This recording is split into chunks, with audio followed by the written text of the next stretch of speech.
It started like any other session.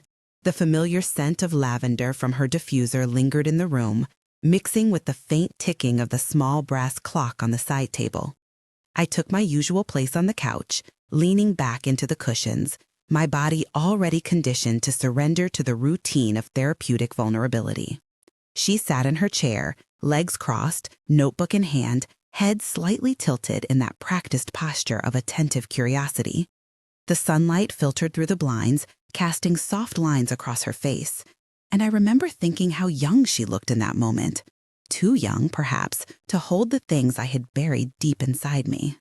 I had come in feeling raw, but not in a dramatic way, just frayed around the edges, like the hem of a sleeve worn too often. I expected to talk about my usual aches, the static in my marriage, the dull ache of aging, the way the quiet in my house felt more like an accusation than a comfort. She let me speak, nodding occasionally, scribbling something with her fine-tipped pen.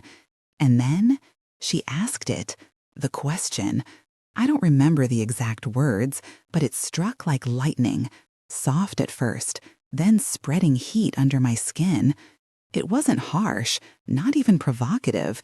It was surgical, disarming, irrevocable. For a moment, I couldn't breathe. My fingers tightened slightly around the edge of a throw pillow, grounding me as my mind scattered. It wasn't that the question was taboo, it was that it landed too close to something I had spent years not naming. My body reacted before my mind caught up. My shoulders tensed, my thighs pressed together, my heart beat harder than necessary for someone just sitting on a couch. I stared at her, but not directly, focusing instead on a loose strand of her hair, the delicate curve of her jaw, anything that didn't force me to confront the answer. She didn't push. She didn't need to. The silence that followed was loaded, full of space and danger and implication. I wanted to look away, but I couldn't. I felt exposed, not in the way I usually did during therapy, but in a way that made my skin prickle and my breath falter. It was as though she had cracked a window in a room I had long sealed shut, and now the air was rushing in, stirring everything. I swallowed hard, my mouth dry, my palms damp. The question echoed inside me like a bell that refused to stop ringing. I had spent so much of my life living carefully. Even in my most private thoughts, I walked a line I barely acknowledged. To feel seen, truly seen, in a moment so unguarded was unbearable and intoxicating all at once. I wanted to answer her, but I didn't have the words. Or maybe I had them, but was afraid of what would follow if I spoke them aloud. So I said nothing. I just breathed, sat there, let the silence stretch between us like a rope, pulled taut, humming with tension. Then something happened. Something small, but seismic. She shifted in her seat, uncrossing her legs, setting the notebook aside. And then she stood, not quickly, not aggressively, just deliberately. My pulse jumped, confused. Her footsteps were soft as she moved across the rug, and I kept my gaze straight ahead, heart pounding, breath shallow. When she stopped beside me, I felt the air change, warmer, closer. My eyes flicked up for a second, enough to see her looking down at me, her expression unreadable, but calm, controlled, curious. Her hand came to rest on the edge of the couch, not on me, not yet, but near enough that I could feel the warmth radiating off her skin. I froze, torn between rising and running or leaning in until our bodies touched. I did neither. I stayed still, hyper-aware of everything, my heartbeat, the texture of the cushion beneath my fingers, the distance between her hand and mine. Time seemed suspended. I wasn't sure if it had been 5 seconds or 5 minutes. And then, gently, she touched me, just the back of her fingers brushing against the inside of my wrist, a touch so light it could have been imagined, but it wasn't. My body lit up like a circuit, every nerve awake. I didn't flinch. I didn't move. I simply let the sensation sink in, branding me in a way I knew I wouldn't forget. It was neither clinical nor romantic. It was something else, something outside language, outside rules. She stepped back after that, returning to her chair as if nothing had happened, picking up her notebook, crossing her legs again. She wrote something down, and I just sat there, motionless, unsure if I had crossed a line or if she had drawn a new one for me to follow. My thoughts spiraled. What had that been? An accident? A test? An invitation? I replayed the sensation over and over.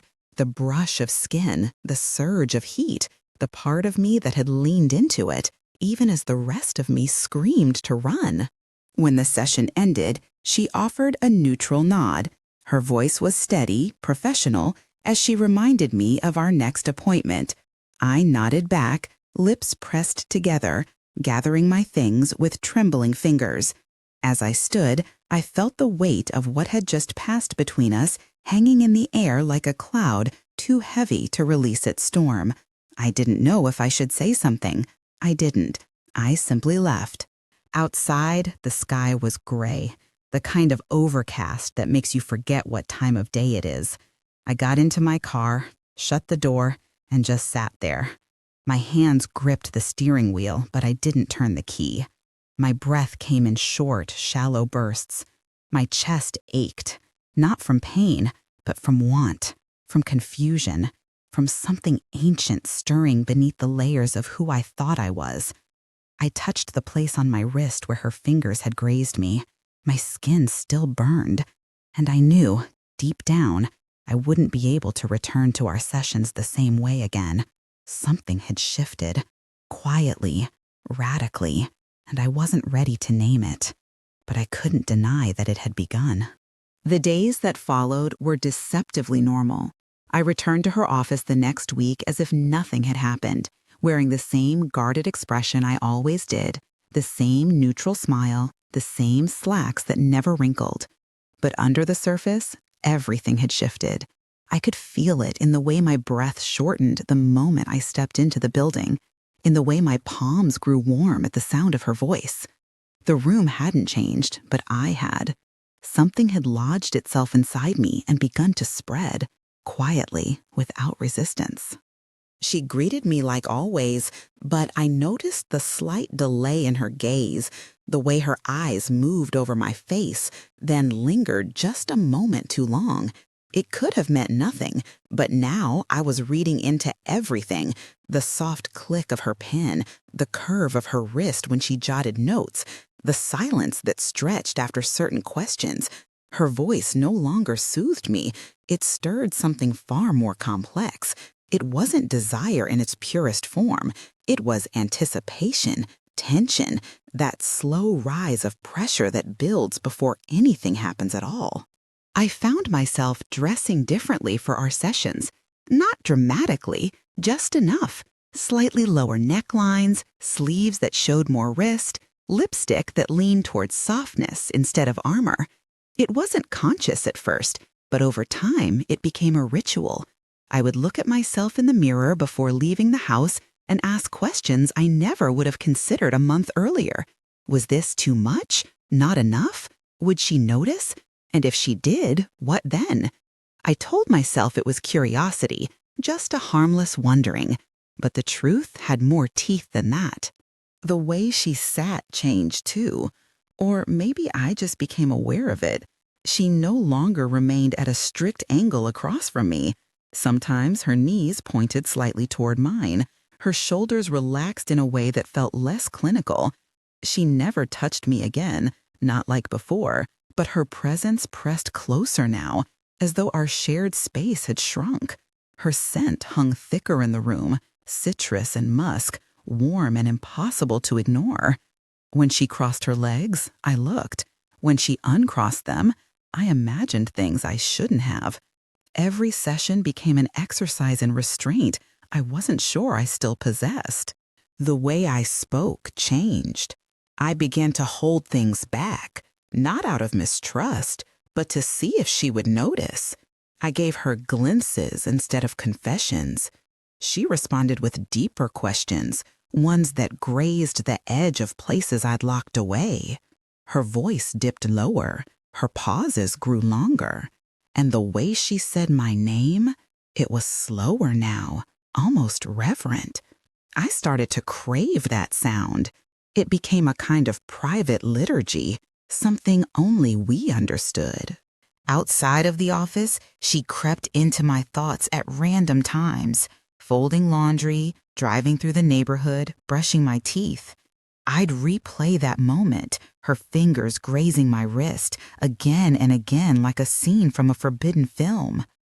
I would feel it again, phantom heat, the rush of breath, the stillness that followed. I hated how much I wanted to feel it again. I hated how much of me had rearranged itself to make space for her. I began to resent my husband's voice, the weight of his arm around me in bed, the dull rhythm of a life I once found comforting. Everything now existed in comparison to her. She never acknowledged that anything was different, but she didn't need to. The silence between us said more than words ever could. It was thick and living. Every session became a performance with an audience of two, our roles blurring with every glance and every sigh. She would ask about my emotions, and I would wonder if she was imagining touching them. I would talk about trust, and she would nod slowly, as though tasting the word on her tongue. I began to notice the way she licked her lips when she was thinking, the way her fingertips sometimes grazed the edge of her notebook without writing. I started showing up early, pretending to scroll through my phone in the waiting room while listening for the sound of her heels in the hallway. I began to memorize the cadence of her footsteps, the pause before she opened the door. I timed my breathing to match hers during sessions. It wasn't love, it was something denser, more physical. I was becoming addicted to her presence. The problem was, I didn't know what she wanted, if I was imagining all of it, or if she was feeding something she had no intention of claiming. One evening, I caught myself in the mirror after a session. My eyes were too wide, my cheeks flushed, my lips slightly parted, as if I'd been kissed. I hadn't, not in any real sense, but I felt marked. I stood in my bathroom with the light buzzing above me and whispered her name into the empty room, just to hear how it felt coming from my mouth. It didn't sound wrong. That terrified me. I stopped talking about certain things in therapy, my marriage, my body, my past lovers. I wasn't censoring myself to hide.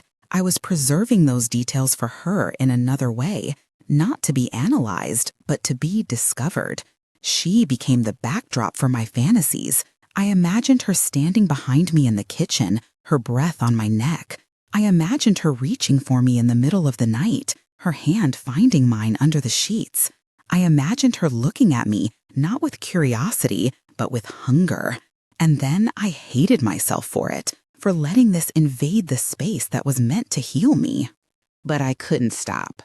Something inside me had cracked open, and now everything spilled into the shape of her. My shame, my fear, my desire. She didn't need to touch me again. She was already under my skin. And every week I returned to that room knowing it was no longer neutral. It was charged, inhabited, infiltrated by something we couldn't name, by something we weren't ready to stop. And I didn't want it to stop. Not yet. Not ever. By the third month, everything I did in that room felt like a performance for an audience of one. I no longer entered as a patient in need of healing. I arrived like someone preparing for a ritual. I chose my clothes more carefully, noting which fabrics clung to my skin, which colors deepened the tone of my eyes. I timed my arrival to feel casual but deliberate, early enough to feel controlled, late enough to suggest restraint. The walk from the parking lot to her office had become a slow, sensory meditation, each step tuned to the rising tempo in my chest. And every time I opened that door, it felt like crossing a threshold I wasn't sure I had permission to keep entering. She greeted me with the same calm professionalism she always had, but now I noticed every nuance. The way she stood when I walked in, whether she uncrossed her legs before I sat, how long it took her to begin writing in that ever-present notebook. I became hypersensitive to the micro gestures, the tapping of her pen, the tightening of her jaw, the deliberate pause before she repeated my words back to me. I began listening to her not for guidance, but for signals, subtext, echoes. I no longer heard what she said. I heard what she didn't. Our sessions lost their structure. They became a kind of suspended space, a room where time distorted and roles blurred. I spoke less about my life and more about my impulses, never naming her directly, but orbiting the idea of her with increasingly precise language. She responded with questions that made my skin flush, sharp, clinical, yet somehow intimate. Her tone never changed, but I began to wonder if her curiosity was about the psychology or the person. I wanted to believe it was me. I needed to believe that. Once, as I spoke about a dream I'd had, one involving a room full of mirrors and a faceless woman reaching out, she leaned slightly forward, just enough to close the distance. The air between us thickened.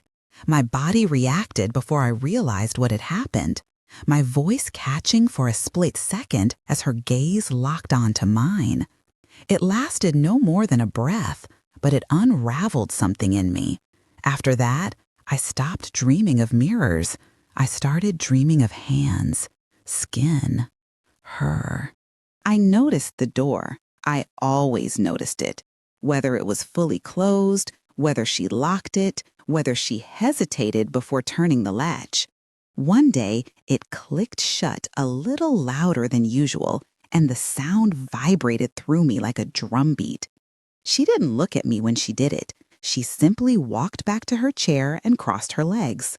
But I carried that sound for days. That sound said things her mouth never had. There were moments she stood behind me as I lay back on the couch, reading from her notes, her voice trickling down over my shoulders like warm water. I could feel her presence without sight, her body casting a subtle shadow over mine, and I imagined her hand reaching forward to brush a strand of hair from my cheek. She never did, but the absence of that touch became as vivid as the touch itself. I started flinching at the idea of it, craving it like a withheld promise. Outside of therapy, her image followed me like a ghost. I began to hear her voice in places it didn't belong: the grocery store, the shower, the hush between radio songs. I spoke to her in my mind constantly, crafting responses she would never hear, playing out scenarios that blurred the line between confession and seduction. I imagined her hands again and again, not on my body, but holding my face, my wrists, my secrets.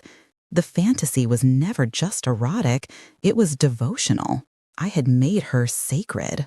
Even my home began to shift under the weight of her. I placed candles in the bedroom, like the ones in her office. I moved my chair to face the window the way hers did. I started keeping a notebook by my bed, hoping that writing would siphon her out of my bloodstream, but it didn't. The words turned into shadows of her, phrases I remembered, glances she gave, questions she asked that I couldn't stop answering. I wanted to be her subject, her study, her undoing. My husband noticed the change in me.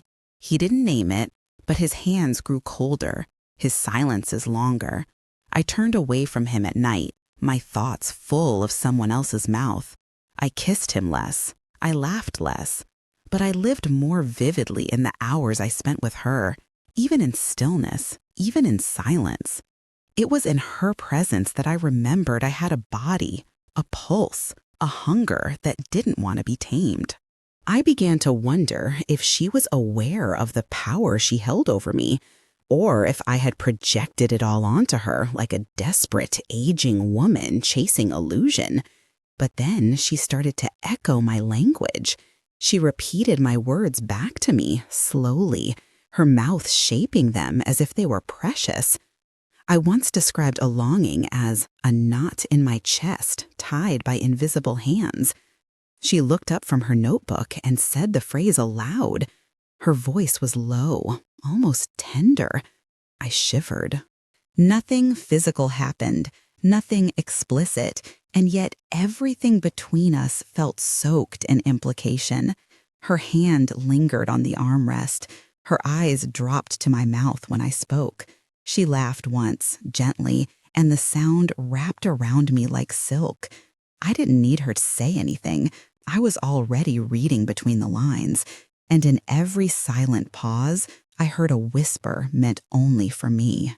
At the end of one session, as I reached for my bag, her fingers brushed mine, barely, briefly, like a breath against my skin. She didn't flinch. She didn't look up. But my entire body lit up from that contact.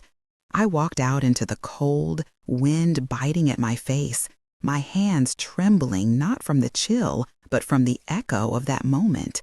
It was enough to haunt me, to sustain me, to undo me. I began counting the days between our meetings, like someone counting time between doses. Her absence made the world dull. Her presence made it unbearable. I no longer sought healing. I sought her. I wanted her gaze, her approval, her touch, her breath. I wanted to be known, not as a client, but as a woman, not as a diagnosis, but as a desire. And somewhere deep inside, I knew I would not leave that room unchanged. I already hadn't. I arrived 10 minutes early that day. I told myself it was just traffic patterns or a faster morning, but the truth was, I needed to sit in that waiting room and collect myself. I hadn't slept well the night before. My mind kept playing the same reel on repeat, her fingers brushing mine, the way her eyes had traced my face during the last session, the tension that had filled the room like mist. I didn't know what I wanted to happen. I only knew that I wasn't walking into therapy anymore. I was walking into something else. When she finally opened the door, something felt different. She wore a soft sweater, darker than usual, the neckline looser. Her hair was pulled back but messier, as if she had stopped midway through fixing it. Her eyes met mine briefly, then looked away, and I felt something pass between us like static transferred between skin and wool. She didn't ask how I was. She simply stepped aside and let me in, her hand resting against the doorframe for just a second longer than necessary. I walked in, sat down, but didn't sink into the couch like I usually did. My body was stiff, alert, waiting for something unnamed. She didn't sit in her chair right away. She stood near her desk, adjusting something that didn't need adjusting, flipping through pages she wouldn't read. The silence stretched, and for once, I didn't try to fill it. I watched her hands, her movements, the way she seemed to avoid looking at me directly. This wasn't the start of a session. This was the beginning of something else entirely. Eventually, she came to sit, but not in her usual posture, not upright, not composed. She leaned slightly forward, her elbows resting on her knees, hands loose, expression unreadable. I felt my pulse everywhere, neck, wrists, thighs. I wasn't sure who I was in that moment. A patient? A woman on the edge of something dangerous? A fool? It didn't matter, because the minute she looked at me again, I knew the session was already gone. Whatever boundaries once existed had slipped between the floorboards. She said something. I don't remember what. My ears buzzed. Her voice came from somewhere far away, or maybe too close. I shifted on the couch, crossing my legs, then uncrossing them, aware of my every move in a way that felt theatrical. She noticed. I could tell she noticed. Her eyes dropped, then returned to mine, and I swallowed, throat tight.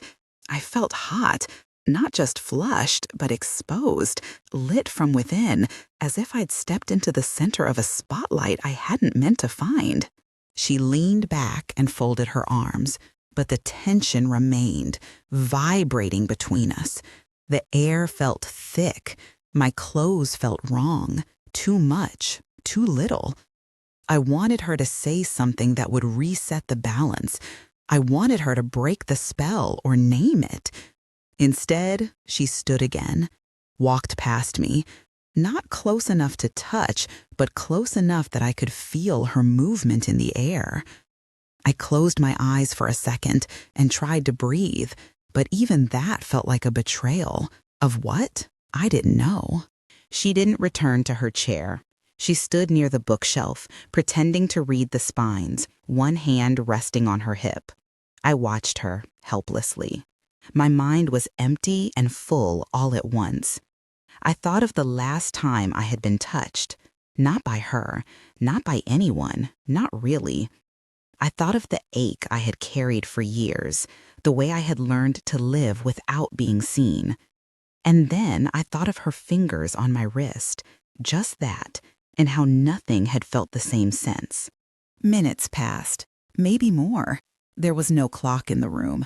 Time had disintegrated into breath and silence. She turned toward me slowly. Her gaze was softer now, less guarded. I shifted again, this time leaning slightly forward. We said nothing. We just watched each other. It felt like waiting for a wave to crash that never came. All tension, no release. I didn't know how to be in my own skin anymore. Then she moved, not toward me, but toward the door. She unlocked it, slowly, deliberately, then turned back and gave a small nod, signaling the end. My throat went dry. I gathered my things like someone waking from a dream they weren't ready to leave. I stood, legs stiff, heart unsteady, and moved toward the exit. She didn't follow. She didn't speak. She stayed there, by the bookshelf, eyes lowered. As I walked down the hallway, the carpet felt too soft beneath my feet. My hands shook. My skin itched. My heart beat so loudly I thought others might hear it. I exited the building without knowing what had just happened. It wasn't a session. It wasn't therapy. But it had left a mark. I wasn't sure if I wanted more or less. I only knew I couldn't pretend that nothing had changed. In my car, I sat in silence for what felt like hours. I didn't cry. I didn't move. I just replayed the wordless things, the pauses, the glances, the space that had opened and refused to close. I knew I should tell someone that this wasn't how therapy worked, that this was a breach, a failure of trust. But all I could think about was the way her eyes held mine. Not with shame, not with fear, but with something else, something worse, something real. And in that silence, I realized what had really happened. I had gone there hoping to be fixed. Instead, I had been seen. And maybe that was more dangerous than anything else. After that day, I tried to reframe everything. I told myself that I had misunderstood the silence, misread the air, projected fantasies onto professionalism. I tried to convince myself that the touch hadn't meant what I thought it had, that maybe the way she looked at me was just empathy misinterpreted, not intention. I made lists in my head, reasons why none of this could be real, explanations for every flicker of heat I felt in her presence. But the more I tried to rationalize it, the more irrational my body became. Every time I closed my eyes, I saw her hands. Every time I walked through her door, I felt myself unfold, like something she already owned. The next session felt like walking into a memory that hadn't yet finished playing out. She didn't look at me right away, and I pretended not to notice. She moved slower than usual, her voice softer, and the air in the room was heavy with unspoken terms. I sat down carefully, trying to hold my body still, but it betrayed me. Knees too close together, arms folded too tightly. I could feel her noticing, not just the way she always observed, but something deeper, a recognition of something we had both crossed into and refused to name. She didn't ask the usual questions. Instead, she sat quietly, watching me with that unreadable calm that had started to feel more intimate than words. I said little. I waited. Every minute that passed without speaking made the silence feel alive, pulsing between us like a third presence. I shifted in my seat, crossed and uncrossed my legs. I noticed how she looked away when I leaned forward. I noticed how I looked at her hands more than her face. At some point, she stood up. I didn't ask why. She walked to the small cabinet in the corner, opened it, then paused, pretending to search for something. Her back was to me, and I watched the curve of her spine beneath her shirt, the way her shoulder blades moved as she reached upward. It was the most mundane movement, and yet I watched it with the attention of someone watching a secret be revealed. When she turned around, her gaze flickered across my body before settling back into its usual composure. But the damage was done. She had looked, and I had seen it. I began to test things, subtle things. I let my skirt ride slightly higher on my thighs. I let my blouse fall open just enough to reveal the edge of a bra strap. I touched my own wrist in the exact spot she had touched me weeks ago, pretending to fidget. And every time I did, I felt her watching, even when she pretended not to. Her restraint only deepened my craving. I didn't want her to say anything. I wanted her to break. The moment she did wasn't dramatic. It happened slowly, quietly, in the way that real shifts always do. I was lying back on the couch, eyes half closed, speaking vaguely about loneliness and want, words I had weaponized into poetry. She didn't interrupt. She simply stood from her chair, stepped closer, and sat on the edge of the couch near my feet. I felt the cushion shift. I felt my breath hitch. I didn't look at her, but I could feel her presence like heat. Her hand reached for the notebook in her lap, but she didn't write. Instead, she placed it on the floor beside her. Her knees were angled toward me. Her thigh brushed mine. Barely, but enough. I remained still, eyes now open, staring at the ceiling like it might offer clarity. It didn't. My pulse thundered in my ears. My skin buzzed beneath my clothes. And then, slowly, her hand moved again. She placed it near mine, not touching, but waiting. I could see it from the corner of my eye, her fingers spread slightly, her palm open, as if offering something neither of us had the words for. I could have pulled away. I could have stood up, left, reported it. But instead, I moved my hand closer, not dramatically, just enough that the backs of our fingers kissed. That single point of contact sent a wave through me so violent I thought I might cry. But I didn't. I just breathed. The touch grew. Her pinky grazed mine. Then her hand shifted, covering mine slowly, palm to palm, heat to heat. We didn't look at each other. We didn't speak. We just sat there, hands joined, like we were crossing a river neither of us had planned to swim. My fingers curled slightly, and hers responded in kind. It wasn't sexual, not yet, but it was everything else. Intimate, electric, a confession without sound. She held my hand for what felt like hours. Then, as if startled by her own action, she pulled away, stood up, walked back to her chair. I felt the absence immediately. My skin tingled with the loss. She picked up her notebook again, but didn't open it. Her face was unreadable, but her chest rose and fell faster than before. I sat in silence, eyes wide, body humming. That touch had undone me more than any kiss could have. When the session ended, she walked me to the door. I didn't want to leave. I wanted to stay in that room where everything had happened and nothing had happened. I wanted her to reach for me again, but she didn't. Her fingers stayed at her sides, her face composed. I stepped into the hallway feeling hollowed out, stripped of defenses, rewired entirely. I didn't know who I was outside of that room anymore. Everything else felt muted. My house, my job, the people who knew me. They didn't see me the way she did. They didn't touch the places she had reached. I had always thought boundaries were meant to protect, but now I knew they were also there to tempt. And once broken, nothing on the other side looked the same again. The morning after, I woke with a feeling I couldn't name.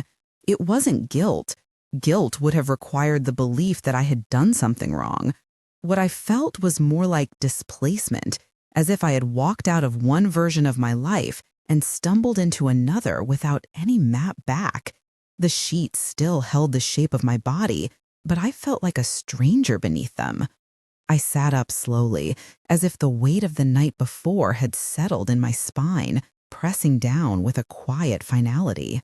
I didn't go to work. I didn't open the blinds. I moved through my house like someone trying not to wake a sleeping animal, tiptoeing through memories that were still too fresh, too loud. Her touch hadn't faded.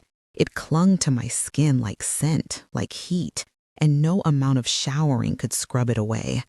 I stood under the water until my fingers wrinkled, but the image of her, leaning over me, breath shallow, mouth parted, it wasn't arousal that lingered. It was something deeper, a kind of spiritual invasion. She had touched something in me that wasn't ready to be seen. She didn't call. She didn't text. I stared at my phone so long I started to imagine it vibrating.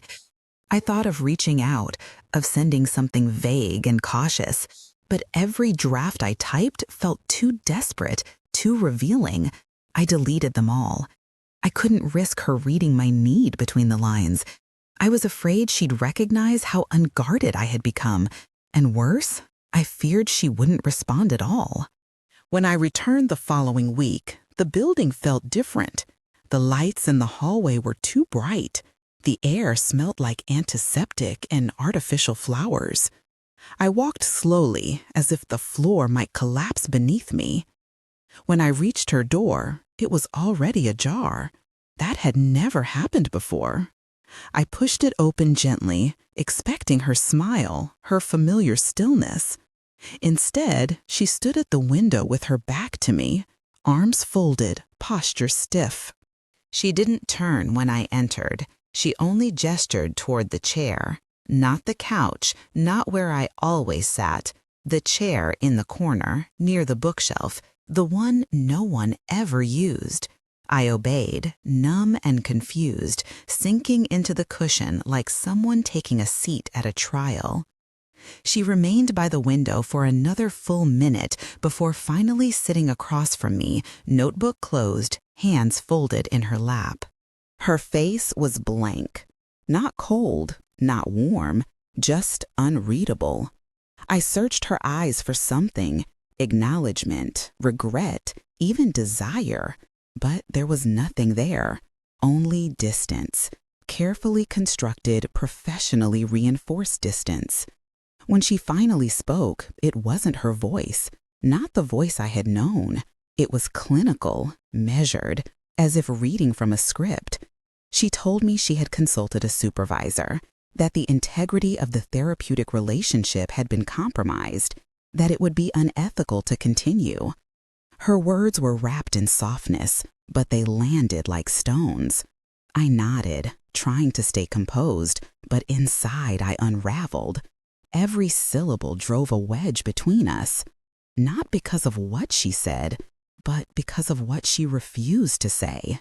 There was no mention of what had happened, no reference to hands or breath or the way her eyes had searched mine in the dark.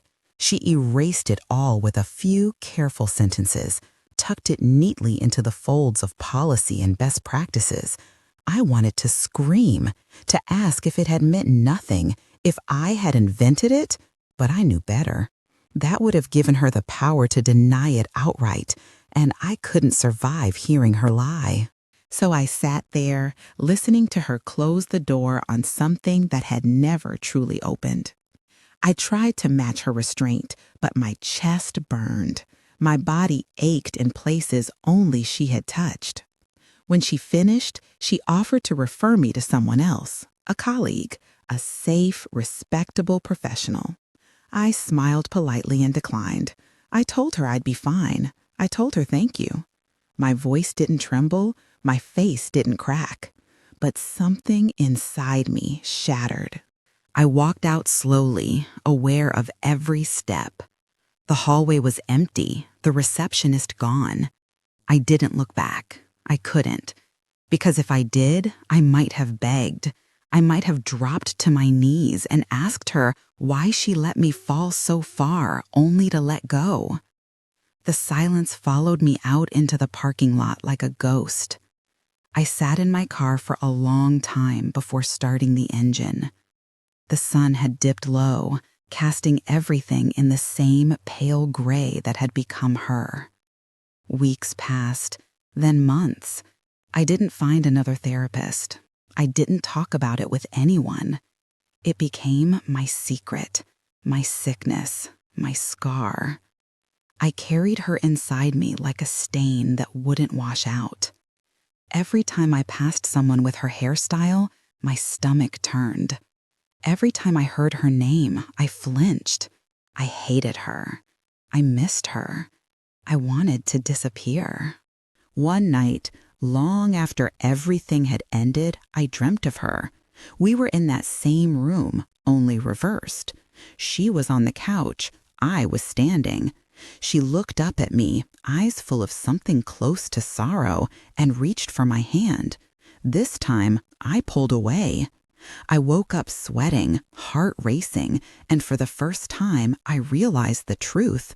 She hadn't broken me. I had broken myself on the idea of her, and that was the real cost of confession.